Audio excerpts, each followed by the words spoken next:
Bro, you know what type of videos I hate?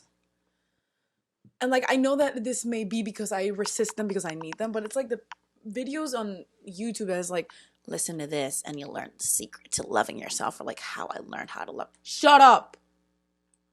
Good for you. Good for you that you learned how to do all that. I don't know how to do that. Or like, not that I don't know how to do that, but it's like, okay, and like I don't know, like, bro, don't tell me what to do. Don't tell me what to do. I hate being told what to do. But then it's like sometimes I do that myself with people. Like sometimes I want, I'm like, no, no, no, no, do this, do this, this. But I figured the best way to do it is just like, bro, talk from your experience. Like, and I don't want to know like the secret to success. No, I don't want secrets to anything. I just want to get to know you as a person, and if I fuck with you, then I'll hear you out. But not because you're telling me to listen to me. Like, listen to me. Shut up. Shut up. Like, I want to make. Sometimes I just want to make videos that are just like me sharing shit that I figure out by myself, so people can like also benefit from it, or like my goal is to like help people that are in my same place like embark on a journey with me of like self-discovery and fulfillment. But it's not because I know more, but because I'm literally figuring it out as I go and I want to take you with me, type of thing. So like whenever I share shit, I'm like not trying to mold someone into being who I am or showing them I'm better, I know better. Literally, I don't know better. I'm figuring this out as I go. And every day I literally have different opinions because I don't know better. But if one day something resonates with me and I'm like, you know what, like this tracks with this and this makes sense with this, maybe it's this. And then if you resonate with it, then we can go from there together. And then maybe you have a different perspective, and then you bring it to the table, and then I process, and then I take, and then I'm like, maybe I like I love sharing moments with people where we're both like bouncing off each other. The thing is that it helps me kind of get to these places mentally of like realizations or discoveries or like figuring out things about life or like answering my own questions when I'm talking to other people, because I'm talking. To me, when I talk, when I just ramble and ramble, I'm not rambling. I'm literally like my mind is like going from one topic to another, to another, to another, to another. And I do this alone, but when with people, it kind of like happens faster.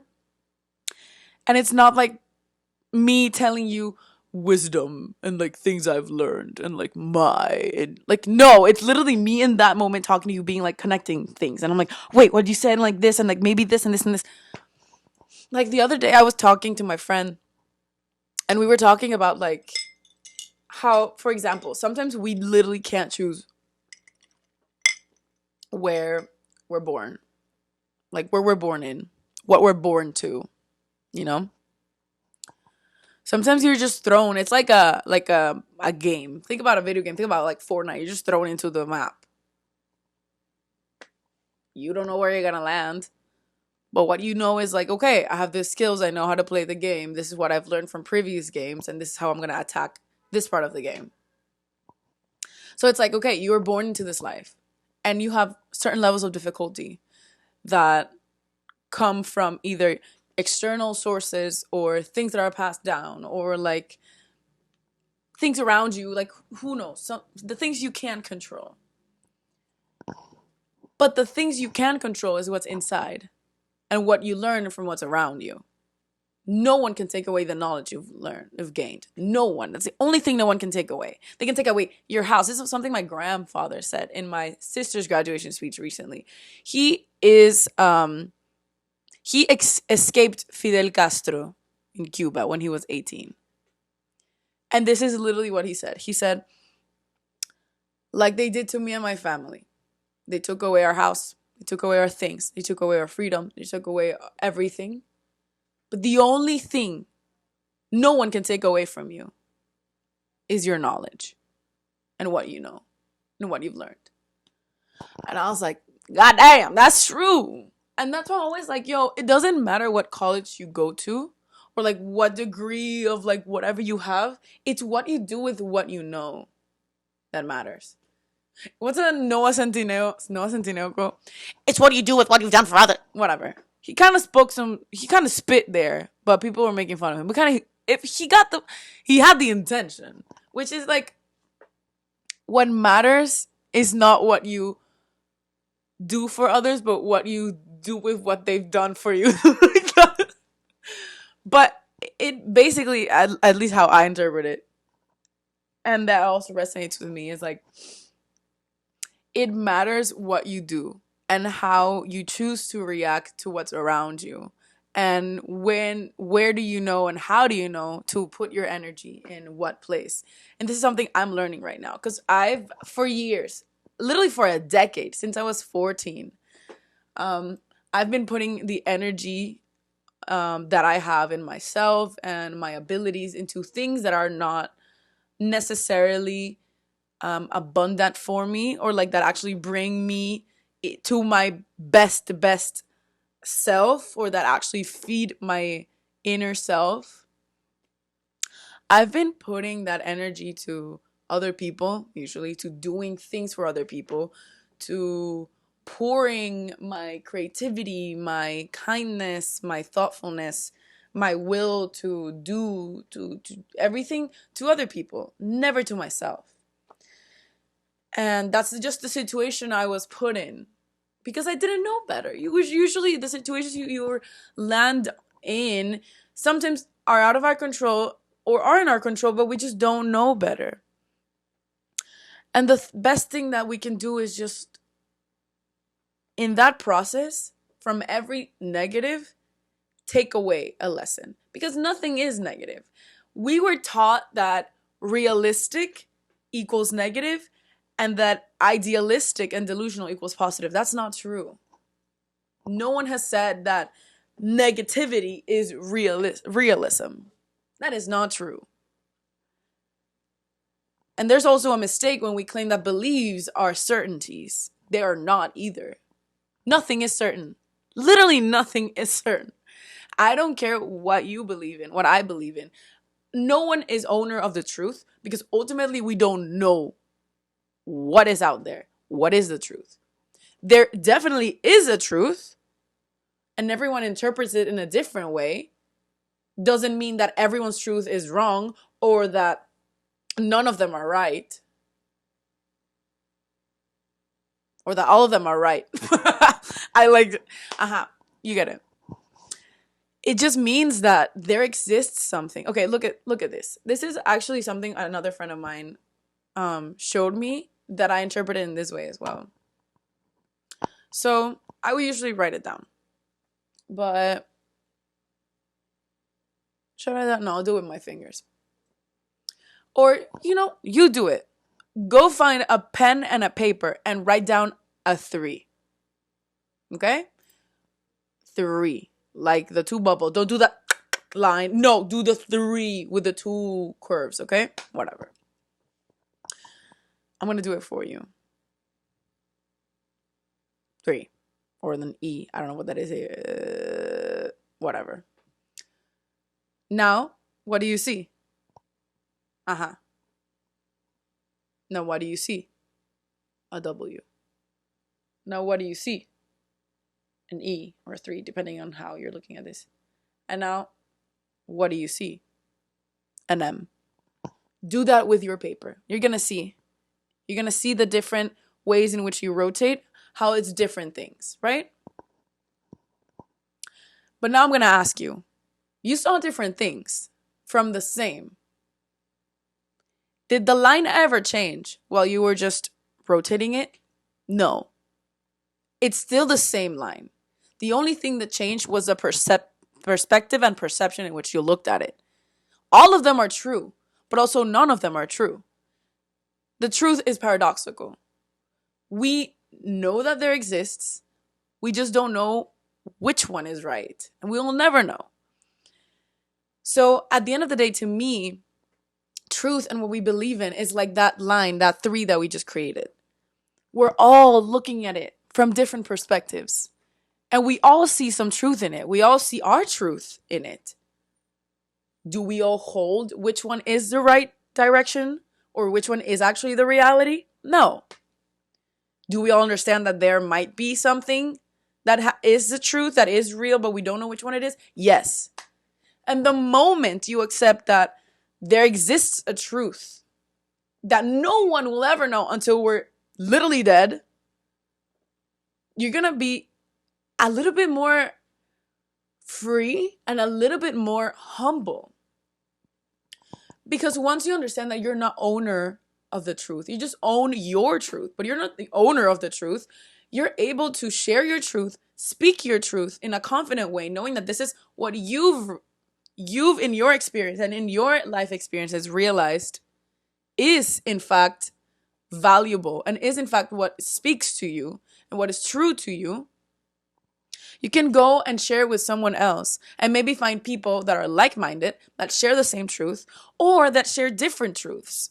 And that sometimes is even better because you get to sit down with people that see it from other sides. Imagine I see it from this side and you see it from this side. And then we sit down and we are in a constant like ping pong or tennis about what this thing that we're looking at from different perspectives and different angles is. We're gonna get somewhere further than sitting sometimes maybe with the people that see it from our same field, from our same area.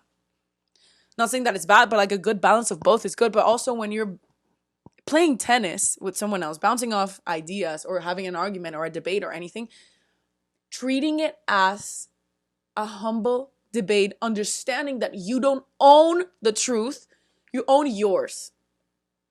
And that when it comes to this, you gotta be open-minded. And when I mean open-minded, like, yeah, I'm open-minded.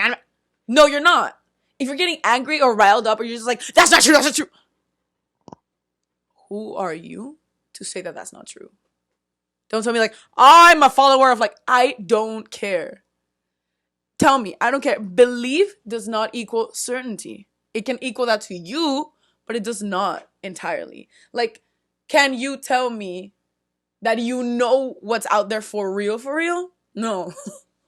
No one can. I can't. No one can, and no one will ever will until you literally die. So the moment you accept this, you kind of like start living more for yourself, but also for what speaks to you. What you feel is that voice that's coming through you and living through you. Because everyone sees and feels life in a really different but similar way. So that's why we're all seeing the same, again, the three that we drew, we're seeing the same thing, but seeing it in different ways. So ultimately, no one knows, but we do know. And the thing is that you can see this because there's patterns in the beliefs that people have, in the way people react, in the way people feel. It's something that not even animals have. We have kind of like a imagination, intuition. Like you don't see cows and birds. Like you don't see a bird like, I wanna pursue swimming, and like, no. They instinctively do what they were made to do. And some birds are so intelligent and they can unlock things in their brains, or like animal species can unlock things in their brains that humans can never do. And it doesn't mean that they have like a higher force, or maybe they do, who knows. But I think you can tell that they don't, because they just instinctively do things that every animal in that species does, but to a point where it's like at their fullest capability, which is already more of like an animal instinct, which is just like natural, like what you were born to do. Humans have instinct. We have instinct. We have what animals have. We don't have the knowledge. Well, it takes us longer to figure out the knowledge and the capability of milking that instinct to the point that you like become so good and so knowledgeable at what you were meant to do.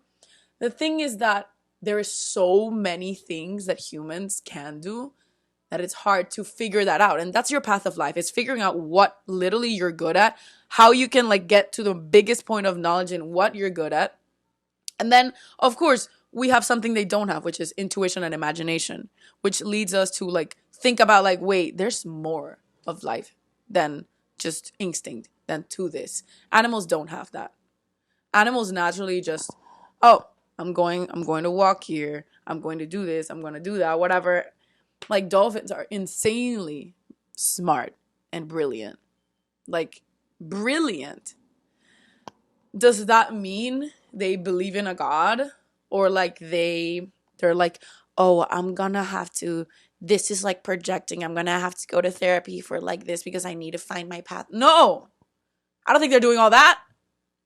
They're just like learning how to develop what they know about the world and knowledge, but they don't have the imagination to do other things. It's just their knowledge and their intelligence is so outstanding to us that it feels like what we call wisdom. And wisdom is different than intelligence. And that's also a topic I like to talk about, because wisdom comes from learning experiences, like learning from experiences, but also learning from what's around you, from what's passed down to you. And it also is something that you apply when it comes to problem solving or just a day-to-day life. When intelligence and knowledge comes from what you take in and literally your inner workings of the brain. Not necessarily what you put out. And I want you to walk with me with this, because there can be people that are extremely, extremely like book smart, but that doesn't mean they're street smart. And that's like a simple slang way of saying they're really, really intelligent, but not that wise. Because there are people that like also are not that awake or haven't been put in circumstances where they gain wisdom. And you gain wisdom by suffering. You gain wisdom by lacking. You gain wisdom by circumstances in your life that like bring these, like, hey, this is what's happening. What are you going to do about it? And it's like challenges. It's like testing yourself. So that's why you see like sometimes, let's just say someone who's like super extremely poor. Like they were born into poverty. But then you talk to them and they're, let's say they're like older, or maybe sometimes they're younger, but they're more developed mentally than people that are really, really rich and maybe older than them. But maybe they had a really, really tough upbringing, or like situations and moments that made them sit and stop and like think about what's going on and like ask themselves, like kind of like wake up calls. Wake up calls is what we call like basically our bell of wisdom. It's like, yo, life is literally like been trying to hint you to like think about this, think about that. And if you think about that, you'll gain some wisdom, you'll gain some knowledge about this, you'll open your eyes. And if you don't, the bell will keep ringing until it hits your fucking head. Like a wake up call is that. It's a call to wisdom. It's a call to, hey, stop and think. Because when you think and process, you let the voice of whatever that truth is come to you. Because, you know, everyone has felt this at some point, where you get ideas or you get feelings of like, I don't know where this idea is coming from, or like how this realization came to me. Sometimes it feels like it's not your own mind, but it's something coming at you or through you. And if you haven't experienced that, I really invite you to find a way of sitting with yourself, as much uncomfortable as it is, because it's so uncomfortable, and just letting things come to your brain. And I don't mean like come to your brain and being like negative things like, oh, I suck, oh, I do this, I hate myself. Yeah, there's gonna be that. And those, you gotta shut up at some point, because those are just thoughts. Thoughts are not realities. Not everything that comes to your mind is the truth. And I need you to like really let that one sit in. Not everything that comes to your mind is the truth. It's just a thought. Okay? That's something I've also been applying lately. That's helped me, because I've always thought like every thought that I get across my mind, whether it came from me or from someone else, oh my God, that's true. Like, oh my God, I sound so stupid right now. It's true. It's true. No, maybe not. Maybe people actually like listening to me, but I'm like, no, I'm stupid. Bro, and sometimes what helps me is speaking to myself out loud, like I'm doing right now. Having a conversation with myself. Like if I were my own friend, what would I tell myself? What would I tell that friend? Some people To get those voices out, they write, they journal. That has helped me as well. I've been doing every day, every morning, waking up and writing 3 pages in my journal. I'm doing the artist way currently. I'm in week 1. If you know about that book, girl, you know what it does to you. And it's helped me kind of like purge all those thoughts that come into my mind that are not necessarily true, but they're there. And it just helped me kind of like purge that and then sit down and be like, having moments that are just silent. Silence brings enlightenment. The secret, me saying like, I don't like when people say the secret, but seriously, I think the key to peacefulness and peace within comes in silence and lives in the silent moments. And this realization came to me the first time I saw Edward Hopper's painting, The Woman in the Sun. And I don't mean the woman in the sun of the girl that's sitting on a bed. It's one that I've never seen online or in Google. Even when I look for it, it's really hard to find it. I saw it at the Whitney Museum. It's a naked woman. I'm gonna look for the picture and put it here, but it's a naked woman looking at a window with a cigarette in her hand, and the whole room is like stripped down to its bare minimum depiction of a room. Just a bed, just a shoes. She's naked. There's no trace of clothing, no trace of anything else. There's just what it looks like a painting on the wall. And there's a window behind her, looking to like a field. No clouds, no sun, just blue. And then what's lighting her is the light that's coming from the sun through the window. And it's creating a beautiful rectangular light towards her, making her the focal point. And it's painting her in this type of golden light that you can't tell if it's morning or afternoon. To me, before it was afternoon. Now that I think about it, it's morning. She's holding a cigarette in her hand. I don't think it's lit. For this first time I saw it, I thought it was, but then I started looking closely and now I don't know. I think it's so well done to the point that it's so ambiguous that you don't know. The thing is that Edward Hopper didn't say anything about this painting. He just said, woman in the sun. Have a good day. Have a field day with that. Thank you. And I was like, I look for meaning in everything naturally.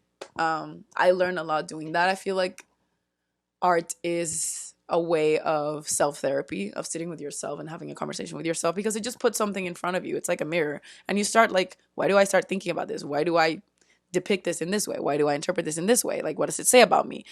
Art invites you to do that with yourself. And when I saw this painting for the first time, it made me stop. Usually in museums, you cannot go and just like, I'm going to take a time with every painting in this museum. That's not how you go to a museum.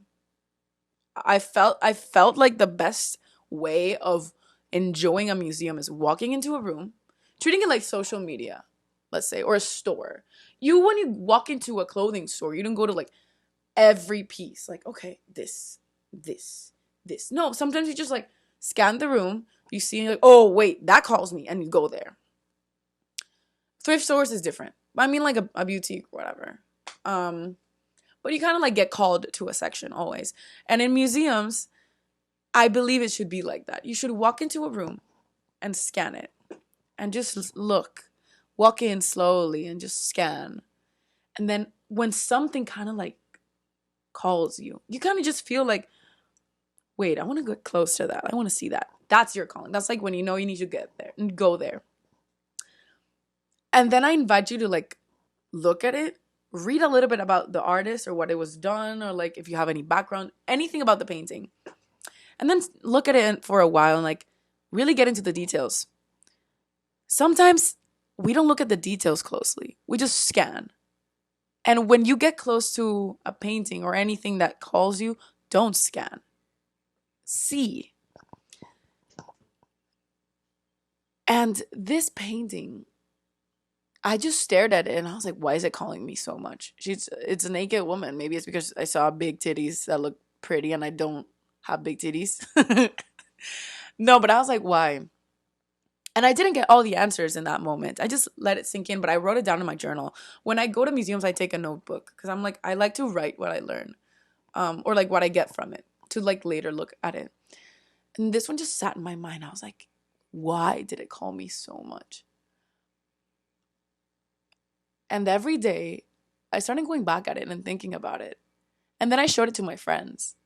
And one of my friends said, like, maybe the reason why you're so called to it, it's because it's something you're craving, something you need. And I was like, holy shit.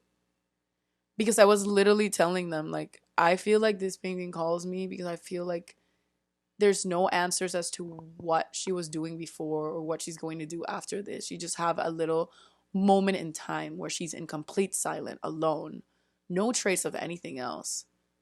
It's just her looking outside, and we don't know what's outside, what's in her mind, we don't know anything. We just see her in silence, enjoying a moment to herself in silence. And he was like, maybe you're craving that. That made me think a lot, because in that moment in my life, I had never been alone. I have never actually, like, being, when I mean alone, is like, I always had a romantic partner that I put so much energy into, and I just, like, always looked for, like, needing someone to remind me of my attributes and my, like, what I was, my capabilities and whatever. And since I was 14 years old, I had never had a moment to, like, literally be in silence with myself, because every time I tried, I just cried. I just didn't like being alone. And this painting made me realize I need moments of silence. I need moments of letting myself be silent and listening to my thoughts and listen to my thoughts and process what is this being in the present, like, process what it is being alive. And this painting made me go through this whole thing that maybe he never thought, that the painter never maybe thought about this, or maybe he did. But what it did to me was, like, literally struck me like a wake-up call, like, yo, you need to be alone. You need to learn how to have moments of silence where you can just sit with yourself and find value and appreciation and gratefulness, yeah, for the present moment, which is the only thing you have. That painting solely made me think of all of that. And I literally thank art for being my therapy. And I feel like art can be free therapy for anyone if you really put your mind to it. And you try to let go of that, like, oh, if I'm looking at the painting, I'm looking so, like, oh my God, how am I? You're literally, as I said before, you're judging yourselves through other people. You're not, no one's thinking about you in that way. You are thinking about you in that way. You can go to a museum and do whatever you want. You can literally go and, like, this painting is gonna give me some type of lesson or therapy today, and you don't know why. And you're later gonna, if you keep thinking about it, you're later gonna find out why. And what does it say about you? Looking at a painting is the second best thing to do, or the second best method to look at yourself after a mirror. That's how I feel. When you look at a mirror, you look at yourself physically. When you look at a painting, you look at yourself interiorly. Interiorly? Yeah, from the inside. You know? When you look at a mirror, you're looking at yourself superficially. When you look at a painting, you're looking at yourself more profoundly. So I feel like it's a immediate depiction of something in your brain. Something in your brain was called to what you just saw for a reason that you might not know. It's your subconscious. And you need to untap that.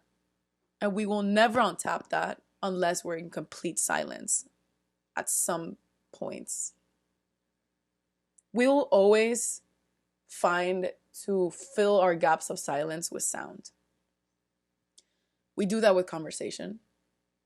We do that with walks. We add music to them. We add it to our commute headphones. We add it to our downtime with social media or music or TV. We never actually have moments of silence anymore. And if you do, I hope you're using them wisely. And I also, good for you. Some people call, and I mean it good for you. Like, I'm happy that you have. Because I had never experienced them until recently. And moments of silence to me, to some people, are meditating. For some, it's their usual. For some, it's their day to day. For me, it's a practice of hanging out with myself. Of meditating to me now is putting on classical or romantic music like piano, not sometimes jazz, really like slow jazz, no vocals, just like background jazz. And then going outside. I need one part of my brain because I clearly have ADHD. I haven't diagnosed myself, but I've gotten like peer reviewed. I've gotten people tell me like, "Girl, yeah, this is insane." I'm like, "Okay, thank you." Um, but going out to like in the subway is where I meditate the most. In the bus is where I meditate the most too. When I'm doing other things that keeps like my logical brain occupied, my creative brain, my left brain, which is like the more creative, I think it's the left. Hope I'm right. Left brain is more in tune, is more creative. Usually, the creative part of the brain is the one that's more in tune with yourself. It's more with your soul because when you create, when you're artistic, when you're creative, it's coming from usually the soul, the heart, whatever your emotions are coming from, not from the logical brain.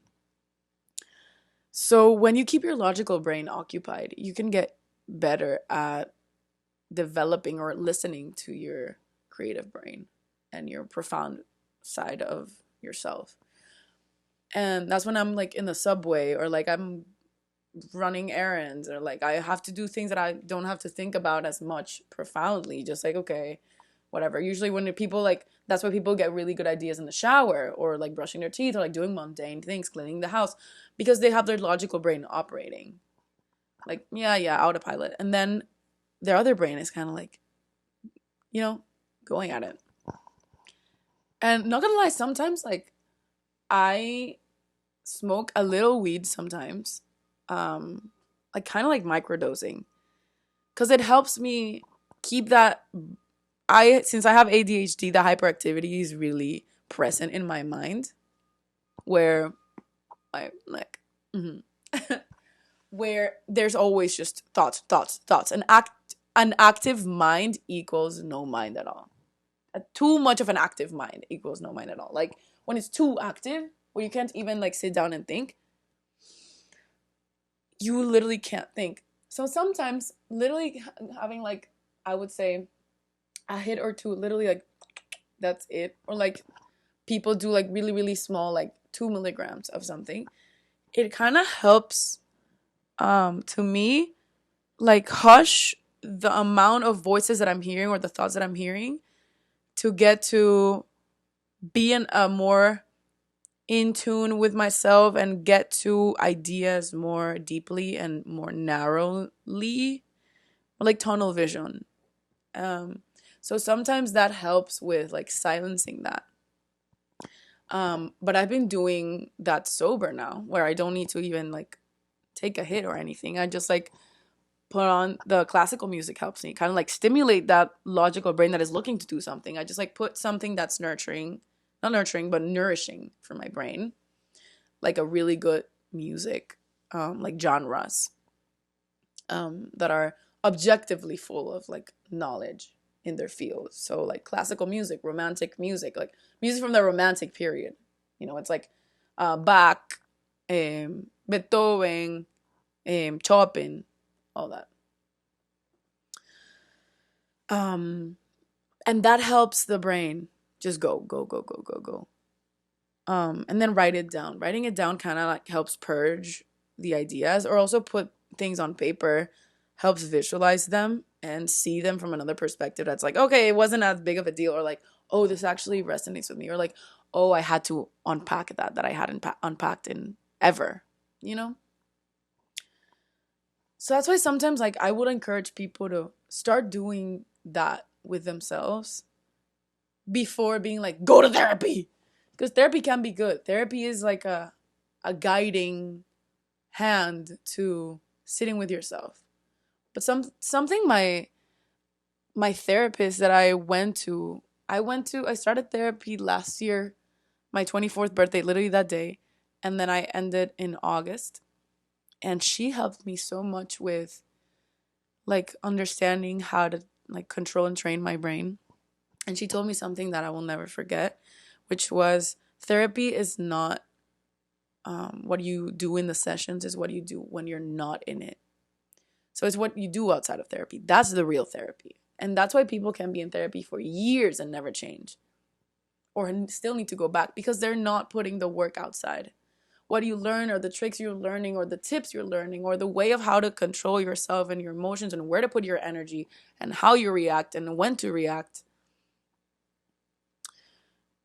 you learn when you apply what it's been given to you. Again, what you do with around you with your knowledge. And when you learn what to do with your knowledge for good, that's when you gain wisdom. And again, that is not a comfortable process at all. Because you got to sit down with yourself, not only in the mirror, like face to face, but in the other level of a mirror, which is a profound. Art is a beautiful way of doing it, but sometimes people do it literally like straight up. Like in the abyss, in the dark parts of the night, and then you face your demons. That's one thing, like you're facing your demons. They're not demons. They're parts of you that you have shoved down so much. You're given so much power that they have overpowered your whole brain into making you believe that they're right when they're not. They're just a thought, and thoughts are not realities. Because if thoughts were realities, girl, we've already killed someone right now. No, but for sure. No, for real. If thoughts were realities, no one would be a good person. And I mean that. Because everyone has had negative thoughts, really bad thoughts, or like whatever thoughts that we don't even want to have. Because sometimes thoughts come to us and we're like, wait, I don't even want to. Like, you know, when you were a kid and you're like praying, and then it's like, God doesn't exist, the divine, like, pray Satan. And you're like, sorry, God, like, I don't know what I'm like thinking, I don't know. Like, we've all been there. I've been there. I was like, oh my God, sorry, God, I did not like mean that. Sometimes we can't control, and those are like intrusive thoughts. We can't control our thoughts. We can't control who comes to a party, or a party joins our party. We can just control if we're gonna enjoy the people that we actually invited to the party, or we're gonna spend the whole night of the party trying to get them out, and then not enjoy what they're like, our friends that are here, you know? So it's like, how do you treat an unwanted guest? That's also something my therapist showed me. That was a tactic to help me quiet those negative voices that were controlling me for so long. It was just like, okay, if an unwanted guest comes in, are you going to spend the whole night trying to get them out when they're going to like leave and then come back, leave and then come back? And then you're just going to be worried the whole night? Or are you going to just like enjoy what you have around you in the moment, and like your friends that are here for you and your good things that are here for you? And I was like, yeah, like, she said, that's your thoughts. The unwanted guest is an intrusive thought or a negative thought. Like, do they own the party? No. Are they there? Yeah. Where do you want to put your energy? To that, or to the rest of the good things? And that helped me kind of like control my thoughts and my brain. Because there's one thing you should do that literally, if you have intrusive thoughts, changes your mind. And you just have to do this. It doesn't take effort. It just takes like awareness. She said, every time you have a negative thought, point it out. Point it out. Don't try to like now change it into a positive affirmation. Like, no, don't. It's no effort. It's literally, let's say I'm recording right now and I'm getting so many bad thoughts right now. As I record, I'm like, oh my God, you're so cringe. Everyone's gonna hate this, whatever. Like, no one's gonna listen. Like, no one wants to hear this. I'm never gonna post this.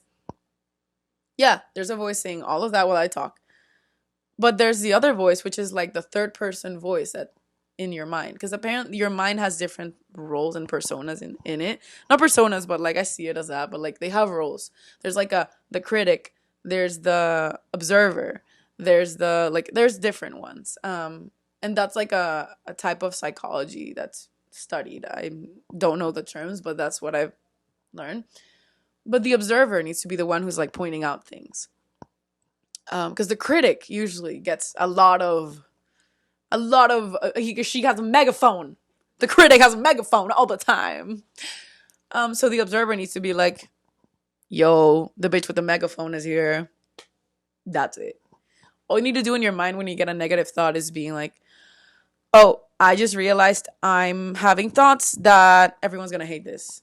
I just realized, or like I'm seeing that I'm having thoughts that no one's gonna listen to this. For example, just pointing them out. And when you point them out and you shoot a spotlight to them, they're like, oh, like, okay, this is too much. And everyone's just looking at them like this. Imagine having a spotlight to your face and everyone around you is just like this. Isn't that embarrassing? Isn't that so embarrassing? Yeah, you gotta embarrass your negative thoughts. Embarrass them. So yeah, it's like, yo, okay, so, okay, and yes, and literally, yes, and once you do that, the more you do it, your brain literally starts like calming down. Not calming down, but you give less of a voice and less of a weight on you to those negative thoughts that control you. It helps you kind of like reclaim your power over your brain. And when you sit down with yourself and you do that constantly, not even sitting down, I do this in the day-to-day. Like, it's like, oh, I'm realizing I'm thinking this, I'm thinking that.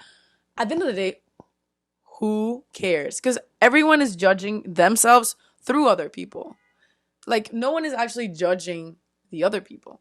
It's always like when there's this thing in Spanish where we say like, apunta un dedo, tres van para ti. Like, I don't know if it's like you point one finger, three are pointing back at you. It's like you point a finger to judge, there's three that are pointing at you because it's speaking more about you than the other person. And that's something that once you learn and you realize and you understand and you process, that you're like, you know what? Everything that I'm putting out based on other people, it's ultimately a depiction of what it's inside of me. And also what is inside of me that's causing me to like react like this to other people. When you give energy to reacting, you're losing your power. Like if someone is triggering you and you react, you lost your power. There's something powerful about just being reserved, about the silence. Again, silence is so powerful. In Japanese culture, silence is called ma. Well, not silence called ma, but like there's this term called ma that basically is used in many, many ways. It's used in painting, it's used in music, it's used in day-to-day life. And Japanese have, like, Japanese, the language has a way of depicting really, really big terms in short syllables or like short words. For example, in Spanish, we have the word madrugada that in English we don't have. In English, you would say madrugada is basically the time between 12 a.m. and 5 a.m. where like, you already know in context that there's no one awake, that is like after hours, whatever. But it entails that you're like, it's early in the morning, but really late at night. Like you understand the whole context just with the word madrugada. But in English, you would have to explain this whole context because we don't have a direct translation for it necessarily. Because in Spanish, it means something more than just like after hours or like after midnight, between midnight, dawn, or like whatever. And in that way, Japanese have a word for, they call it, the direct translation of ma is literally, I think it's the sunlight that bleeds between two doors, the opening of two doors. And in other words, what ma basically means is like space. It's just a space. But the concept of ma is used in music. So they give the same amount of value to silence in music and the notes, the silent notes in music, than the ones with sound. They value sound as equally as they value noise, silence, sorry. And they also, I saw this video of a Japanese, I don't know what he was, if he was a professor or what he was, but he was saying that the difference between Western culture and more like Japanese culture is that, for example, in language, when we talk, Americans or like Western people, let's say people from, not even, when I mean Americans, I mean like the whole continent, not United States citizens, not like US citizens, I mean like Americans. We fill in the gaps of silence in conversation because we view them as awkward. When we're talking and there's like a silent gap, we're like, oh shit, this is awkward. Like, oh my God, no one's filling the silence. And we want to fill it. And in Japanese, they, when they speak and there's moments of silence, that silence means something. That silence is a space for you to process what was just said, how are you feeling, what's going to be said next. Everything is intentional. And I find so much beauty and truth in that because I also studied design, and in design we have this term called white space and negative space. White space is usually the space that is not used. There's a difference between two, and I feel like this concept relates a lot to ma and like how the value of silence. I feel like white space doesn't value the gaps. White space doesn't value the missing parts of it. White space in a design or anything, it's like the space that's not being used but doesn't mean anything. Negative space, on the other hand, is spaces that create other things because of the space they're using. So for example, let's say there's like a, I don't know if you've seen this picture. I'm gonna try to look for um an example, but in movies you can also see like there's sometimes sceneries or things that where the background and the space that is not being used is meant to be there intentionally to tell part of the story. It's part of the storytelling. Without that space there, it will not tell the same story or the same message. And in designs, for example, negative space is when like there's the let's say the black space, the space that's being used, is allowing the white space to also create something from it. So it's when you like you can see, let's say, the face of someone, and then also you can see like a the upside down face of someone else, whatever. Like that's a use of negative space. That's negative space. So there's a difference between that and white spaces and negative spaces. And I feel like the negative spaces, we in the Western culture, in design at least, we have tapped that because it's coming from European and like more designs, like the design principles that were not developed necessarily in America. I feel like we, in design at least, we tapped a little bit of that value of the space, of the silence. And I think it all comes down to learning how to value the silence, how to value those moments of silence on our day-to-day lives, but also those moments of silence with other people. Also, the the the value of what comes from forcing yourself to not be interrupted by noise. Because if we are in a constant noise, at some point the ears are going to ring out. At some point it's going to crash. some point the headphones are going to run out of battery. And what are you going to do? Panic? You're scared because you know what's coming. You know you're going to be left with your thoughts. And that's a sign. What you resist is what you need most. And I guess I just want to leave you with the thought of like, use art to your benefit and use silence to your benefit. And I'm not telling you in a way of like, this is a secret. Again, this is not a video for that. I'm sharing what I'm also learning because as I am talking to you, I'm learning a lot as well. Because I'm talking to myself. This is basically a silent moment for me. And I'm just having a camera right here. But silence genuinely is the catalyst for peace and for understanding and for wisdom. And if you use silence to your favor in every aspect of your life, you'll get closer to what the truth is. So ultimately what that is, who is the creator of that truth, and who also is what is your own truth as well. Because if in silence, you will start to listen to yourself and understand your truth. And then you'll find that peace. And then you get closer to the journey of fulfillment of yourself, of where you're going to go. So whenever it's your time to leave this earth, you've at least made the journey or the effort to understand yourself and who you were and why you're here and what is this that we're living, to the most capable of your abilities of understanding it, of, you know what, owning, this is my truth. Understanding that you have your own truth and living through it, and understanding that other people have their truths and that you can't impose yours onto others because they're not living the same life as you.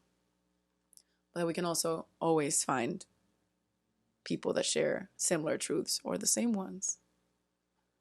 But yeah, I hope this was, I don't know, I hope you were talking with me as too, and I hope you wrote down anything or you took anything from this.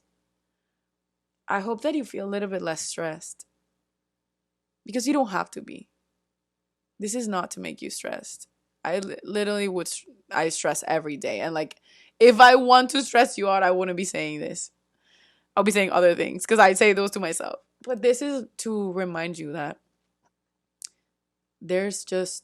you're not in full control of what's been given to you. So just do the best that you can with what you have. And find your people and speak your truth. But before speaking your truth, learn your truth. Stay with yourself. Understand yourself and love yourself. And maybe visit a museum of art and see what you find about yourself. Or talk to me. I don't know. I love talking. Pero bueno. Un besito. Okay, don't look at. Un besito. This hand is prettier. Ciao, ciao, bro.